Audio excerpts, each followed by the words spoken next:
हमने आपको क्या बताया था कि भाई डीएनए जो है वो अगर एग्रो जेल प्लेट में रहेगा तो उसको हम लंबे समय तक प्रिजर्व नहीं कर सकते, तो फिर हम इसको ट्रांसफर करेंगे। ट्रांसफर किस में करेंगे इसको?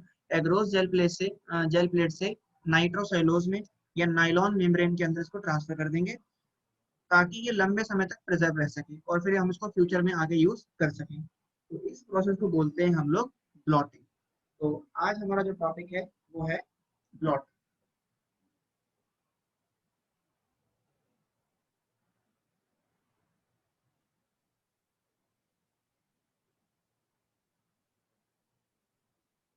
ब्लॉटिंग को यदि समझेंगे तो समझ में तो हमको आ ही गया है। इसकी डेफिनेशन लिख लेते हैं। ब्लॉटिंग का मतलब है the transfer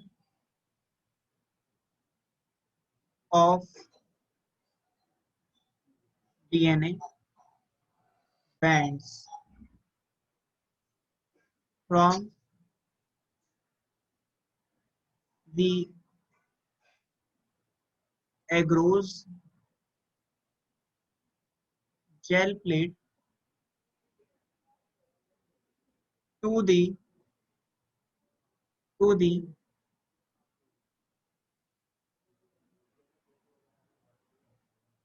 nitrocellulose membrane।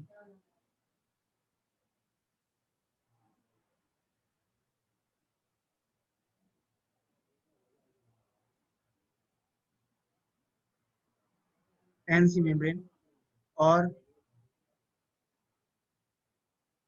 Nylon membrane is called blotting. इसे बोलते हैं हम लोग ब्लॉटिंग। ठीक है। तो ब्लॉटिंग का मतलब क्या है? ये ट्रांसफर ऑफ डीएनए बैंड्स का एग्रोस जेल प्लेट से नाइट्रोसेलुलोज में ट्रांसफर हो जाना, या एनसी मेम्ब्रेन भी इसको बोलते हैं, या फिर इसको बोलते हैं हम लोग नाइलॉन मेम्ब्रेन, इसके अंदर ट्रांसफर हो जाना, ये कहलाता है हमारा ब्लॉटिंग। और ब्लॉटिंग जो है ये सबसे पहले डिस्कवर किसने किया था डीएनए के लिए? तो डीएनए के लिए ब्लॉटिंग को डिस्कवर किसने किया है? For DNA it was discovered by, scientist का नाम है doctor E M southern.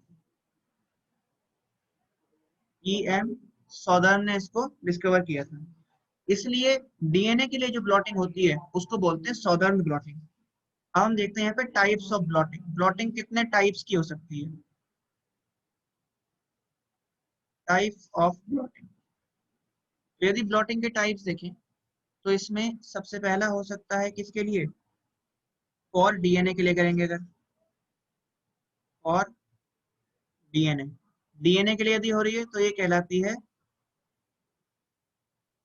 Southern blotting, क्योंकि इसकी डिस्कवरी साइंटिस्ट सदर्न ने की थी। यदि हम किसके लिए कर रहे हैं ब्लॉटिंग? यदि हम आरएनए के लिए कर रहे हैं, और आरएनए के लिए कर रहे हो, तो इसको बोलते हैं नॉर्दर्न नॉर्दर्न ब्लॉटिंग। इसकी डिस्कवरी नॉर्दर्न ने की थी। और यदि प्रोटीन के लिए कर रहे हो, तो यदि प्रोटीन के लिए हो रही है तो इसको बोलते हैं वेस्टर्न ब्लॉटिंग। इसकी डिस्कवरी वेस्टर्न ने की थी। और एक होती है ईस्टर्न ब्लॉटिंग। ईस्टर्न ब्लॉटिंग ये अभी तक खोजी नहीं गई है। ये पता नहीं कि भाई किसके लिए होती है। ठीक है। तो ये आप लोग आगे चल के इसको डिस्कवर कर सकते हो, आपका भी नाम आ जाएगा साइंटिस्टों में। 1 2 3 4।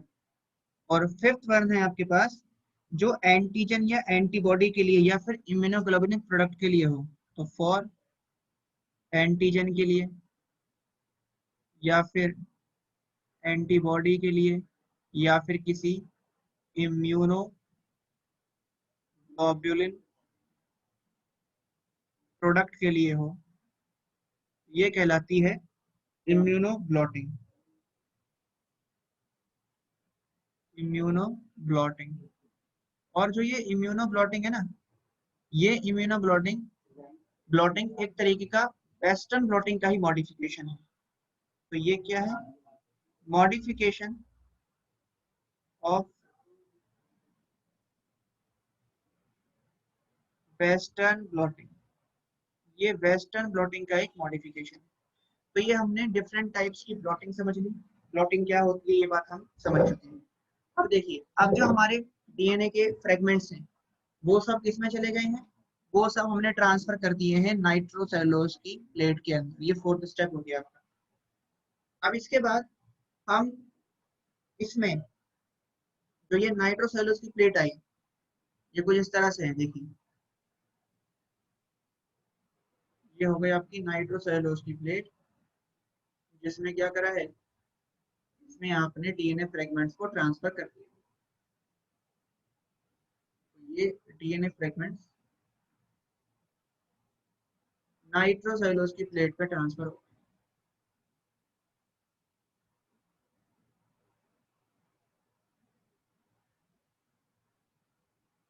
ठीक है।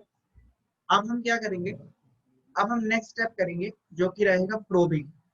प्रोबिंग, सीक्वेंसिंग, और फिर उसको विजुअलाइज करेंगे, जिसको बोलते हैं ऑटो रेडियोग्राफी। तो ये आप सभी ने नोट कर लिया होगा, ब्लॉटिंग आप सभी को समझ में भी आ गया है। ये डायग्राम ड्रॉ कर लीजिए। अब हम पांचवें स्टेप की तरफ चलेंगे जो कि रहेगा प्रोबिंग।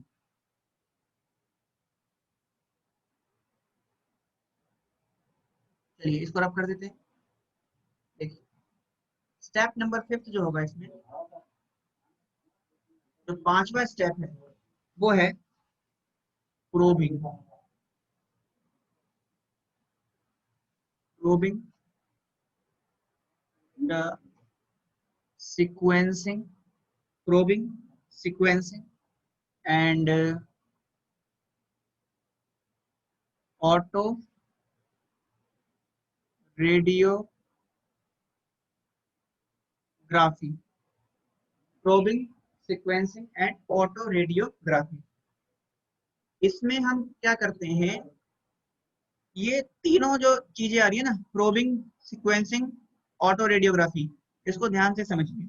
इसमें हम क्या करेंगे, हमारे पास कुछ डीएनए के प्रोब होते हैं। अच्छा एक बात और पहले आप समझ लीजिए कि हमने आपको जेल इलेक्ट्रोफोरेसिस पढ़ाया था, और जेल इलेक्ट्रोफोरेसिस मैंने ये बताया था कि इसमें हम डीएनए के फ्रेगमेंट को सेपरेट करते हैं। तो सबसे पहले डीएनए को कट करना होगा, और कट करने के लिए हमने आपको बताया कि हम यूज कर रहे हैं एंडोन्यूक्लियस।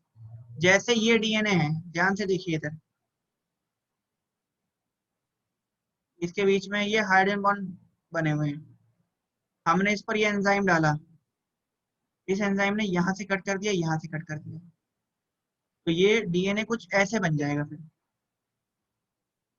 स्ट्रैंड इसके अलग अलग अलग हो गए, और इसके जो सीक्वेंस है वो भी क्या हो गए, फ्री हो गए, ठीक है। तो स्ट्रैंड अलग हो गए और सीक्वेंस क्या हो गए, फ्री हो गए। तो यहाँ पर जो स्ट्रैंड डबल स्ट्रैंडेड डीएनए था हमारे पास, वो अब कैसा रह जाएगा, सिंगल स्ट्रैंड रह जाएगा उसका। यानी कि ये सीक्वेंस अलग हो गया, ये सीक्वेंस यहाँ से अलग हो गया।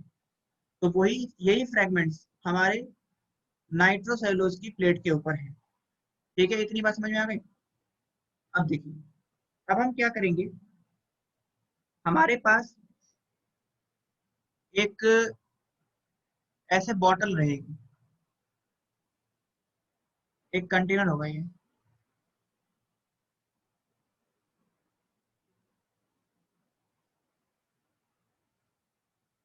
कंटेनर है,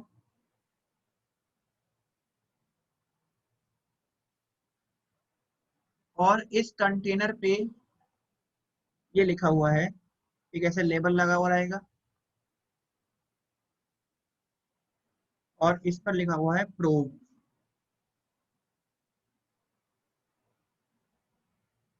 ठीक है, प्रोब्स।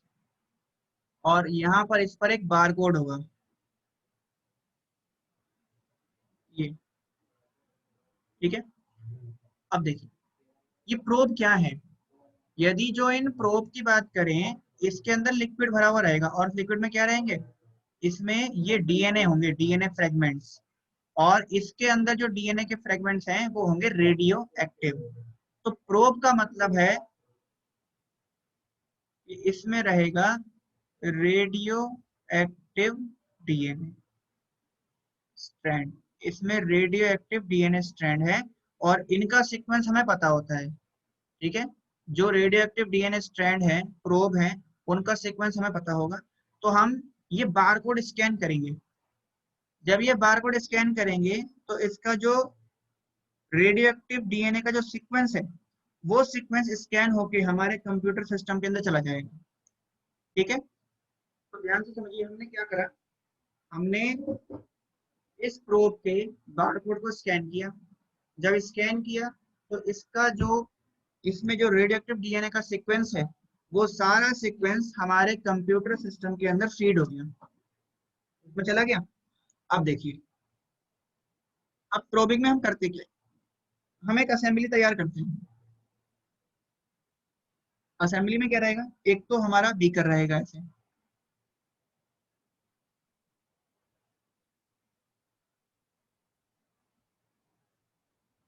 एक बीकर हो गया, इसके अंदर बफर सॉल्यूशन भरा हुआ है। इस बीकर में ये है, ये हो गया बीकर। अभी ध्यान से ना समझिए, आप बाद में इसको बनाइएगा। ये बीकर, इसके अंदर हो गया ये बफर सॉल्यूशन।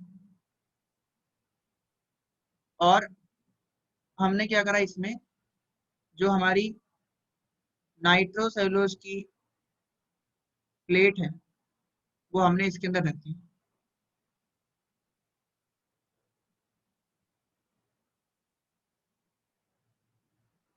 ठीक है जी।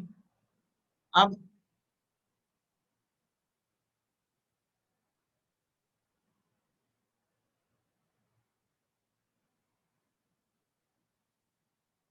ये प्लेट हमने इसके अंदर, इसमें हम अब याद करिए स्टार्टिंग केस, हम 4 डीएनए लेके चल रहे हैं, एक डेड बॉडी का, 3 सर्वेंट का। ये हो गया डीएनए नंबर 1, ये हो गया 2, ये हो गया 3, ये हो गया 4, ठीक है जी। अब देखिए फर्स्ट वाले का DNA strand means dead body का, ये हो गया।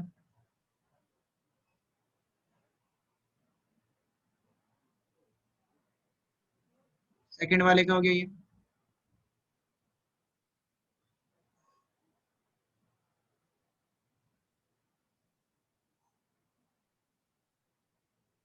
थर्ड वाले का हो गया।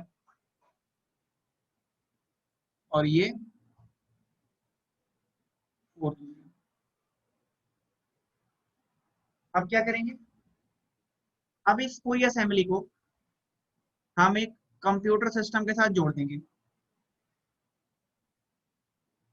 इसको हमने क्या करा, यहाँ पर एक स्विच लगाएंगे, ये वायर लगाएंगे, और इसको जोड़ देंगे कंप्यूटर के साथ। इसको हमने कंप्यूटर के साथ जोड़ दिया,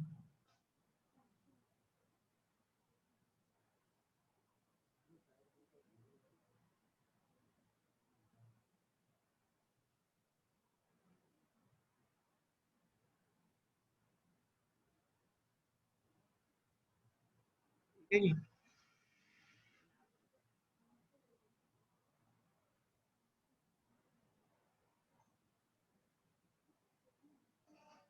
अब क्या होगा, जब हम इसको जोड़ दिया, स्टार्ट कर दिया।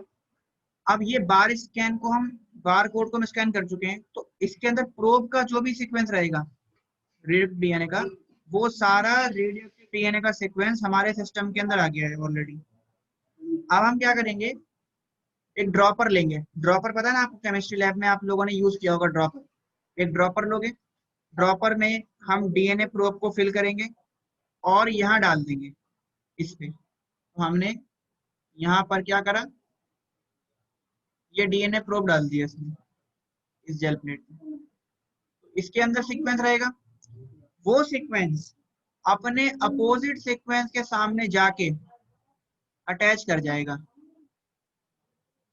तो डीएनए प्रोब अपने अपोजिट सीक्वेंस के सामने जा करके अटैच हो गए,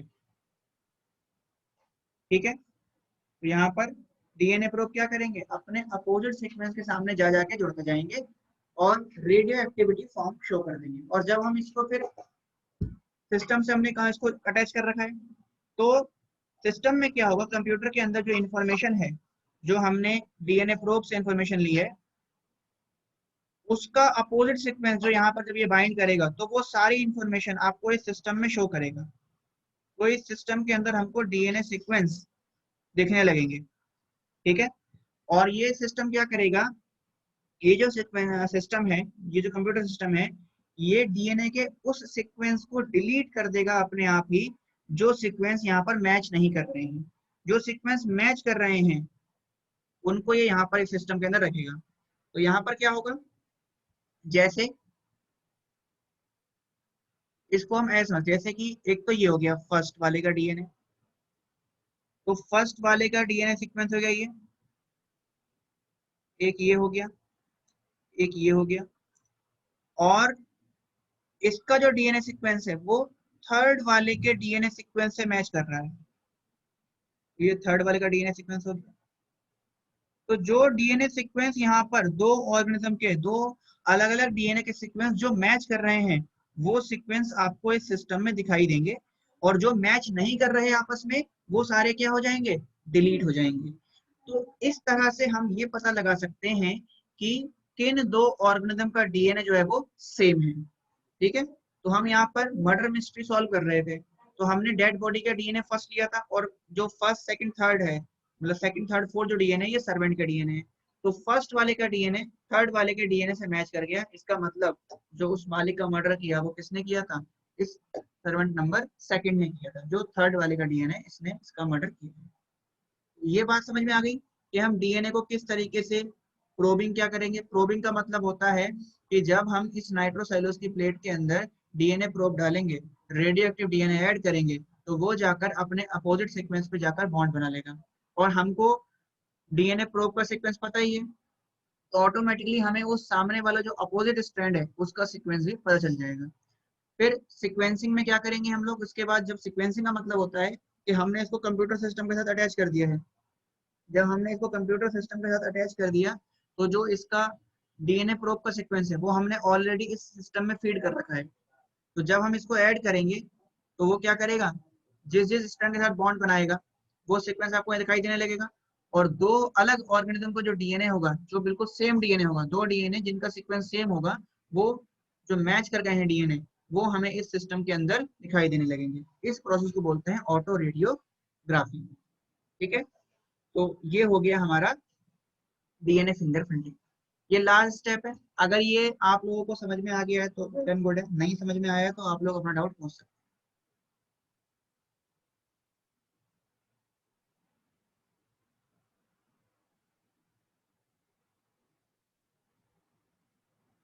क्लियर है भाई सभी को ये?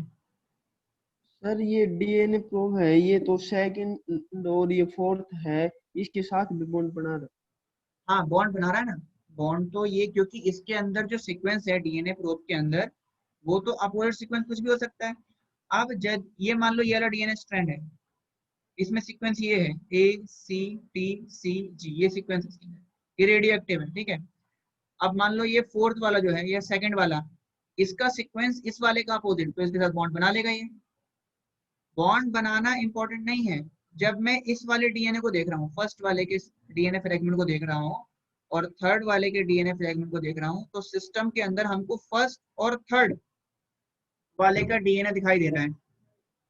समझे बात? क्यों? क्योंकि फर्स्ट वाले का सीक्वेंस और थर्ड वाले का सीक्वेंस सेम है। तो जिन डीएनए का सीक्वेंस सेम होगा वो आपको सिस्टम में दिखाई देंगे, जिनका सीक्वेंस अपोजिट होगा, अलग होगा, वो आपको सिस्टम में दिखाई नहीं देगा। उस सीक्वेंस को अपने आप ही सिस्टम डिलीट कर देगा। समझ में आ गई बात? है। Yes sir. डीएनए प्रोब इसलिए डाला है ताकि हमें उस सीक्वेंस, जो हमारे पास डीएनए फ्रेगमेंट है ना, उसका सीक्वेंस पता चल सके। भाई अगर मान लो ACTCG सीक्वेंस है डीएनए प्रोब का, तो इसका अपोजिट सीक्वेंस क्या होगा, आप बता सकते हो? इसका अपोजिट क्या हो जाएगा? EGAGC हो जाएगा। लेकिन कौन से दो डीएनए सेम है, कौन से दो डीएनए का सीक्वेंस सेम है, ये हमें सिस्टम से पता चलेगा। कि जैसे फर्स्ट और थर्ड वाले का सीक्वेंस सेम है, तो वो जो सेम डीएनए के सीक्वेंस हैं वही हमें सिस्टम में दिखाई देंगे। जो अलग अलग सीक्वेंस होंगे उसको हमारा सिस्टम ऑटोमेटिकली डिलीट कर देगा। क्लियर है भाई, सभी को समझ में आ गया ना? ये डायग्राम ड्रॉ कर लीजिए और इसके बारे में जितनी बातें मैंने आपको अभी समझाई हैं वो हम सारे पॉइंट लिख लेते हैं, और इसी के साथ आपका जो डीएनए फिंगरप्रिंटिंग है वो कंप्लीट हो जाता है।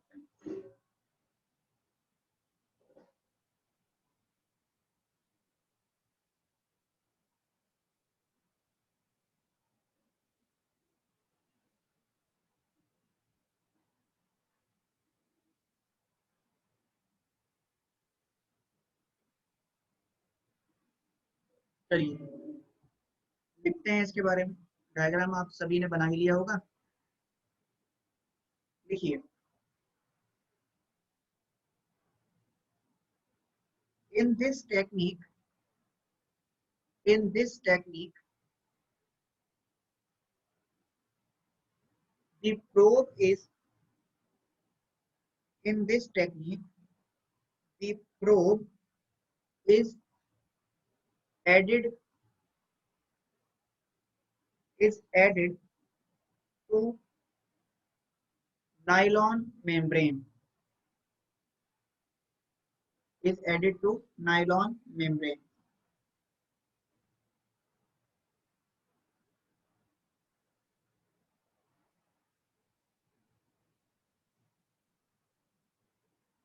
नेक्स्ट पॉइंट लिखिए। प्रोब क्या हो सकता है, तो लिखिए a probe is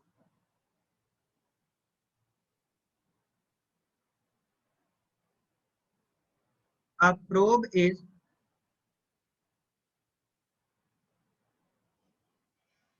number one. अब प्रोब इज, उसके बाद नंबर वन लिखिए, प्रोब क्या क्या हो सकता है, नंबर वन लिखो।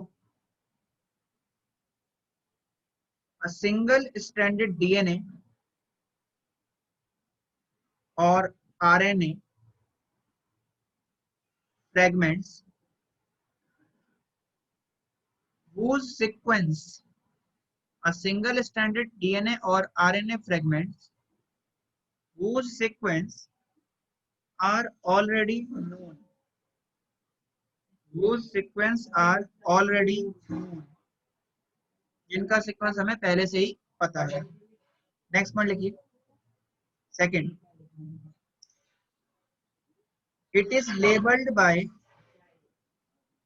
it is labeled by it is labeled by a radioactive dye. It is labeled by a radioactive dye or a fluorescent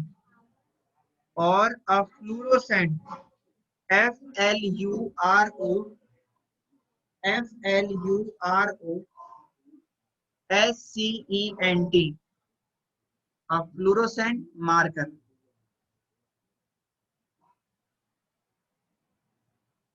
ठीक है जी। अब देखिए, अब जो डीएनए प्रोब का सीक्वेंस है हमने आपको बताया था, ये हमको क्या होता है पहले से ही पता है, और इसको हम क्या करते हैं डाटाबेस कंप्यूटर के अंदर स्टोर कर देते हैं। तो नेक्स्ट पॉइंट लिखिए, the sequence of probe the sequence of probe are stored or reloaded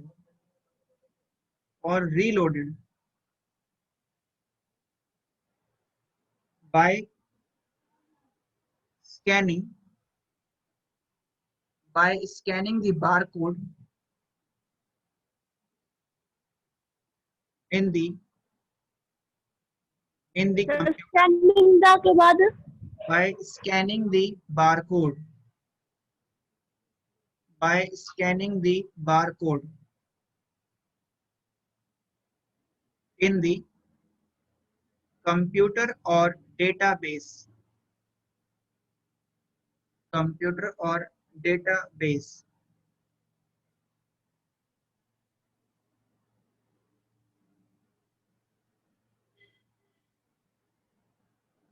next point लिखिए। हमने क्या करा, डीएनए प्रोब को नाइट्रोसेलुलोज की मेम्ब्रेन के अंदर ऐड कर दिया है, तो ऐड होने से क्या होगा, मिक्सिंग हो जाएगी। तो नेक्स्ट पॉइंट लिखिए, after adding of probe after adding of probe in the nylon membrane. After adding the probe in the nylon membrane, the hybridization takes place. The hybridization takes place.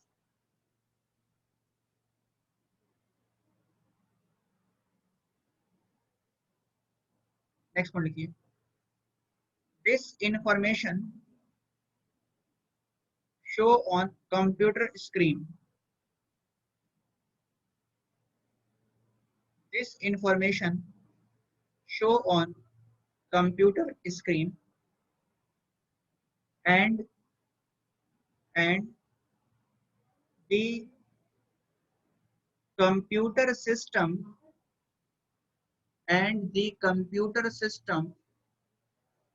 delete that sequence delete that sequence of DNA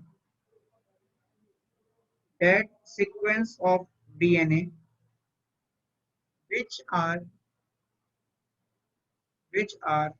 not matched which are not matched and it only show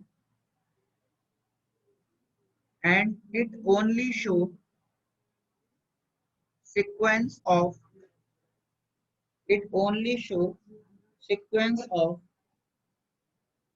those DNA fragments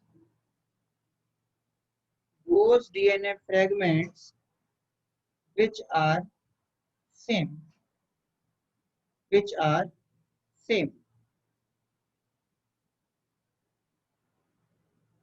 next one लिखिए. This step is called autoradiography. This step is called autoradiography. ठीक है जी. तो ये हो गया आपका DNA fingerprinting. अब आपसे ना एक क्वेश्चन पूछेगा ये, तो वो नोट करके लिख लो. ये पूछेगा आपसे कि प्रिंसिपल बताओ डीएनए फिंगरप्रिंटिंग का, तो आप लिखोगे the principal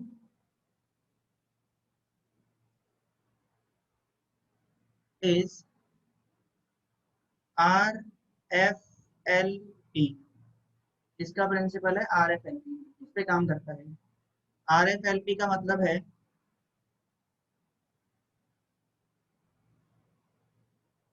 restriction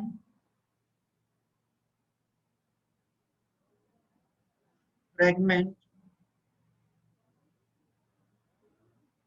length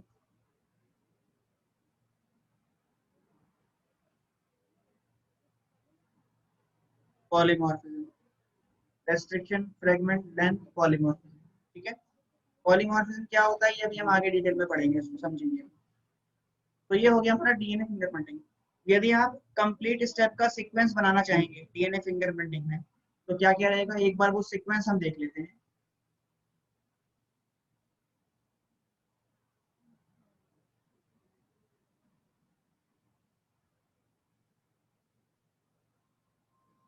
complete sequence of DNA fingerprinting.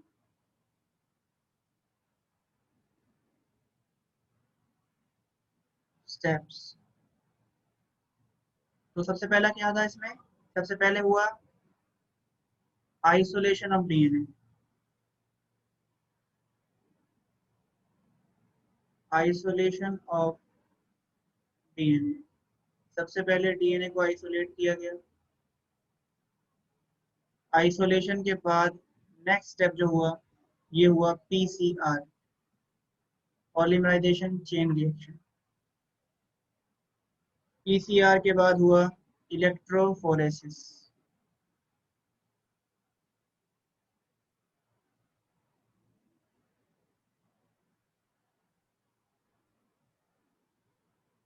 Electrophoresis के बाद हुआ ब्लॉटिंग,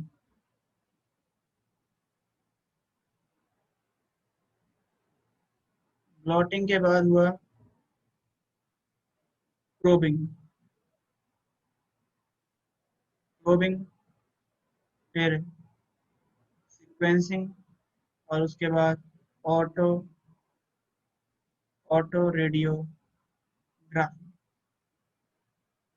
ठीक है, तो ये हो गया आपका कंप्लीट सीक्वेंसिंग।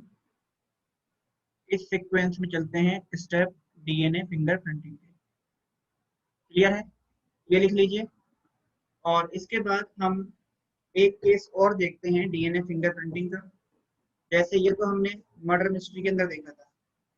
अगर हमारे पास कुछ ऐसे केस आ जाए कि भाई मैटरनिटी पैटर्निटी केस है, ठीक है, मेडिको लीगल केस हो गया, या इसको हम बोलते हैं मैटरनिटी पैटर्निटी क्लेम टेस्ट, इसमें हम कैसे कर सकते हैं। तो ये सीक्वेंस लिख लिया है आपने। अब हम देखते हैं DNA fingerprinting for maternity and paternity claim.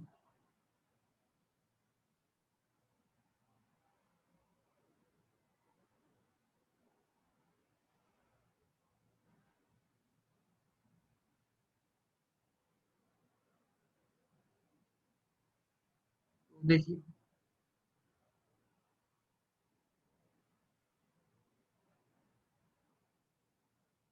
DNA fingerprinting और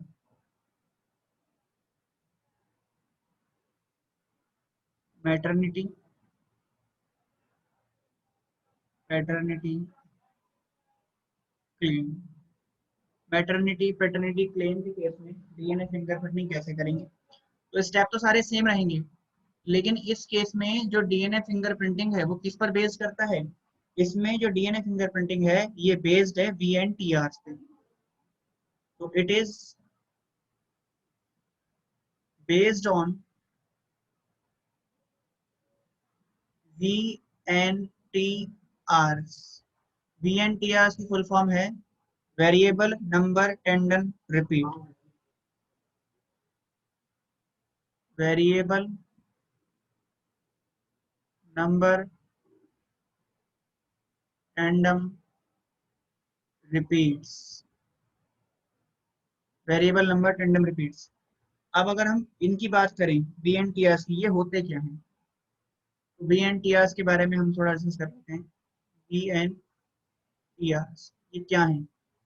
वीएनटीआर जो है ये डीएनए के अंदर नाइट्रोजनस बेस के रिपीटेड सीक्वेंस होते हैं, और ये क्रोमोसोम में जो सैटेलाइट पोर्शन देखा जा रहा है वहां पर पाए जाते हैं। तो क्या है ये, these are repeated sequence of nitrogenous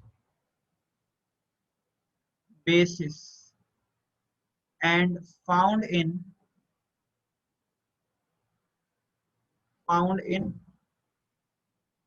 satellite region of chromosome। एक क्रोमोसोम में ये सैटेलाइट रीजन में देखे जाते हैं। आपको हमने जेनेटिक्स वाले सेक्शन में जो फर्स्ट सेक्शन पढ़ाया था वहां पर हमने आपको क्रोमोसोम शायद बना के भी दिखाया होगा इसमें। तो क्रोमोसोम में जो सैटेलाइट एरिया होता है, सैटेलाइट रीजन होता है, वहां पर देखे जाते हैं वीएनटीआर। ठीक है, मींस वहां पर जो डीएनए का सीक्वेंस होगा उसमें नाइट्रोजनस बेस रिपीट होंगे कई टाइम, तो इसको बोलते हैं हम लोग वीएनटीआर। और जो वीएनटीआर हैं इनमें कोई वेरिएशन नहीं आता, ये जैसे पेरेंट्स में है बिल्कुल same as it is next generation में या ऑफ स्प्रिंग में ट्रांसफर हो जाते हैं। तो हम ये लिख सकते हैं कि VNTRs are inherited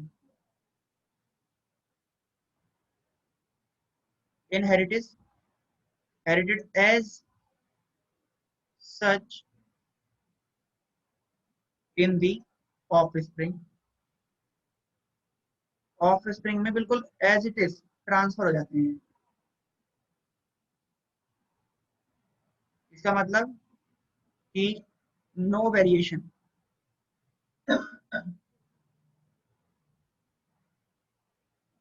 no variation या फिर कोई क्रॉसिंग ओवर भी इनमें नहीं होता। No variation, no crossing over. तो जब वेरिएशन नहीं आएगा, क्रॉसिंग ओवर नहीं होगा, तो कोई इसमें चेंज नहीं आता।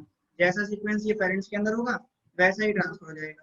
तो अब मान लीजिए किसी ने ये क्लेम कर दिया है, मेटर्निटी पैटर्निटी क्लेम कर कि ये मेरे फादर है या ये मेरी मदर है, तो फिर क्या करेंगे, उसके फादर का और मदर का, उन दो मेल और फीमेल का डीएनए लेंगे, उसका क्या सीक्वेंस निकालेंगे हम, उनका हम सैटेलाइट डीएनए लेंगे, मींस बीएनटीआर लेंगे, और जो बच्चा क्लेम कर रहा है उसका भी बीएनटीआर लेंगे, और फिर सारे स्टेप सेम रहेंगे और हम डीएनए के सीक्वेंस को मैच मैच करेंगे।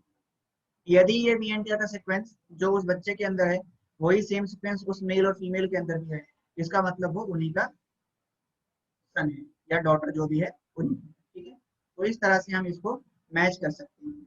और एक बात हम ये समझ सकते हैं बीएनटीआर के अंदर या इसके अंदर कुछ पॉइंट हम नोट करके देख लेते हैं ह्यूमन जीनोम के लिए, कि भाई ह्यूमन के डीएनए में, ह्यूमन डीएनए में लगभग जो 99.9% बेसिस हैं ह्यूमंस के अंदर वो सेम है। सिर्फ 0.01% का वेरिएशन होता है, जिसकी वजह से हमें हर ह्यूमन जो है वो एक दूसरे से थोड़ा सा डिफरेंट दिखाई देता है। तो हम ये बोल सकते हैं कि अबाउट 99.9% बेसिस ऑफ या इन ह्यूमंस आर सेम। 99.9% जो बेस सीक्वेंस है ह्यूमन के अंदर, कह देते हैं बेस सीक्वेंस लिख देते हैं, वो क्या है, वो सेम है। और वेरिएशन कितने का है, only 0.01% base sequence is differ. ठीक है, सिर्फ 0.01% बेस सीक्वेंस है वो अलग है। तो इस तरह से हम क्या करते हैं, मैटरनिटी पैटर्निटी क्लेम टेस्ट में इसको हम लोग ऑब्जर्व कर सकते हैं। ठीक है जी। अच्छा, इसके अलावा यदि आगे हम बात करें तो हम ये बोल सकते हैं कि जो हम सैटेलाइट डीएनए की बात कर रहे हैं, तो सैटेलाइट डीएनए को फिर हमने दो कैटेगरी में बांटा है। अभी हमने आपको बताया कि जो बीएनटीआर है ये कहाँ देखे जाएंगे, बीएनटीआर जो है वो सैटेलाइट डीएनए पे देखे जाएंगे। तो हमने क्या करा, ह्यूमन जीनोम निकाला, रिपीटेड सीक्वेंस निकाल लिया ह्यूमन जीनोम का, और जो नॉर्मल सीक्वेंस है वो भी निकाला, रिपीटेड सीक्वेंस भी लिया और बाकी डीएनए भी लिया। और उन सबको हम जब उसका सेंट्रीफिकेशन करेंगे तो सेंट्रीफिकेशन में डेंसिटी के बिहार पे वो सेपरेट हो जाएंगे, मींस बीएनटीआर अलग हो जाएगा, सैटेलाइट डीएनए अलग हो जाएगा, और बाकी का पार्ट जो है वो अलग सेपरेट हो जाएगा फ्रेगमेंट्स। तो ये यहाँ पर हमें दो पीक्स या दो लेवल दिखाई देंगे। एक लेवल पे तो आपको दिखाई देगा जो मैक्सिमम डीएनए सीक्वेंस है जो सेम है, मींस जो मैक्सिमम डीएनए सीक्वेंस है सैटेलाइट के अलावा वाला जो डीएनए सीक्वेंस होगा वो दिखाई देगा, और दूसरी तरफ आपको सैटेलाइट डीएनए दिखाई देगा। तो सैटेलाइट डीएनए जो होता है ये दो तरह का है। इसमें सबसे पहले ये सारे पॉइंट मैंने लिख लिए होंगे, इसमें आप दो पॉइंट्स और लिखें, मैं इसको डिक्टेट कर देता हूँ, लिखिए। In DNA fingerprinting, in DNA fingerprinting identifying the difference, identifying the difference in the specific region, in DNA fingerprinting identifying the specific regions in the DNA sequence which is called repetitive DNA, which is called repetitive DNA। और आपको पता है repetitive DNA क्या है, repetitive DNA है VNTR, तो bracket में आप लिख सकते हो VNTR। अब हमें क्या करना है, इस रिपीटेटिव डीएनए को जो उसका नॉर्मल डीएनए है, मींस जहां पर सीक्वेंस वेरी करते हैं, उससे अलग करना है। तो उसके लिए हम सेंट्रीफ्यूगेशन करेंगे। तो नेक्स्ट पॉइंट लिखिए, दिस रिपीटेटिव डीएनए और VNTR, this repetitive DNA or VNTR separated from bulk genomic DNA, separated from bulk genomic DNA by centrifugation, by centrifugation, by centrifugation, which is based on density gradient, which is based on density gradient. Hence, it gives two peak, PEAK. It gives two peak, that is it gives two peak, that is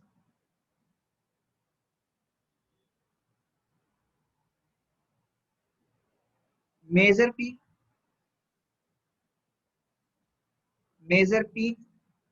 which is formed by bulk genomic DNA, major peak which is formed by bulk genomic DNA, and a smaller peak or minor peak which is formed by satellite DNA. ये जो point हमने अभी आपको लिखवाए हैं ये clear है आप सभी को, किसी को कोई डाउट तो नहीं है ना इसमें? चलिए, सैटेलाइट डीएनए हमने सेपरेट कर लिया। अब जो सैटेलाइट डीएनए है वो दो तरह का है हमारे पास, उसको हम लोग देख लेते हैं। सैटेलाइट डीएनए के टाइप्स देख लेते हैं। टाइप्स ऑफ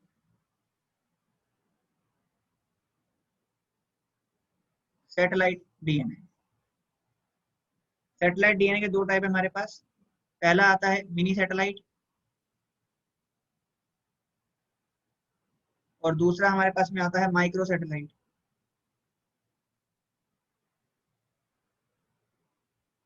जो मिनी सैटेलाइट है इसकी यदि बात करें, मिनी सैटेलाइट के अंदर 11 से 60 बेस पेयर बार बार रिपीट होंगे और लगभग 100 बार रिपीट होंगे। These have 11 to 60 base pair repeats randomly up to 100 times। ठीक है, जबकि माइक्रो सैटेलाइट की बात करेंगे तो इसमें क्या होगा?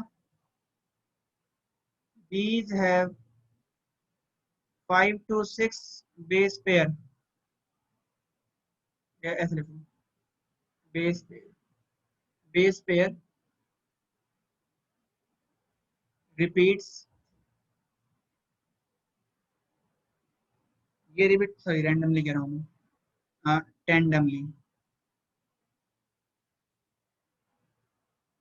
टेंडमली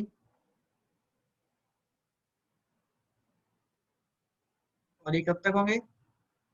अप टू, या ऐसे लिखिए फ्रॉम 10 to 100 टाइम्स। 10 बार भी हो सकते हैं और 100 बार भी हो सकते हैं।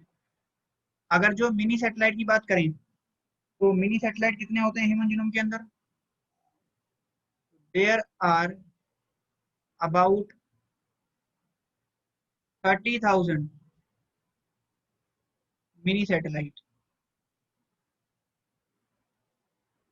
इन ह्यूमन जीनोम। पूरे ह्यूमन जीनोम में, पूरे ह्यूमन डीएनए में लगभग 30,000 मिनी सैटेलाइट होते हैं। और माइक्रो कितने होते हैं? About 2 lakh in human genome. लगभग 2 लाख होते हैं ये पूरे ह्यूमन जीनोम में। ठीक है, तो ये हो गया हमारा सैटेलाइट। और एक खास बात, जो सैटेलाइट डीएनए है वो कोई प्रोटीन नहीं बनाते, तो ये नोट करके आप लिख लेंगे कि ये satellite DNA, the satellite DNA do not form any protein, ये कोई प्रोटीन नहीं बनाएंगे। ठीक है, तो ये कोई प्रोटीन नहीं बनाते, लेकिन ये बहुत ही लार्ज पोर्शन है ह्यूमन जीनोम का, but they are the large portion of human genome. ये ह्यूमन जीनोम का बहुत ही लार्ज पोर्शन है, ठीक है। तो ये हमने बात कर ली सैटेलाइट डीएनए के बारे में, ठीक है जी। तो यहाँ तक हमने कवर कर लिया। तो इसी के साथ हमारा जो ये है डीएनए फिंगरप्रिंटिंग वो कंप्लीट होता है। अब इसमें कुछ पोर्शन छोटे छोटे रहते हैं, जैसे कि एक हमारे पास आता है धानु। धानु कौन सा? धानु जो है ये पहला लिविंग बॉम्ब था जो क्रिएट किया गया था, और इसने इस बॉम्ब से क्या हुआ था, इससे जो इंडिया के प्राइम मिनिस्टर हैं लेट श्री राजीव गांधी, उनकी डेथ हुई थी। तो ये क्या था धानु, इसको हम लोग नेक्स्ट क्लास के अंदर पढ़ेंगे, और नेक्स्ट क्लास में हम लोग समझेंगे ह्यूमन जीनोम प्रोजेक्ट के बारे में। तो कल के लेक्चर के अंदर आपका ये चैप्टर कंप्लीट हो जाएगा। तो कल एक वीडियो लेक्चर आप लोगों के पास अवेलेबल रहेगा, आप उसको देख लीजिएगा। Thank you.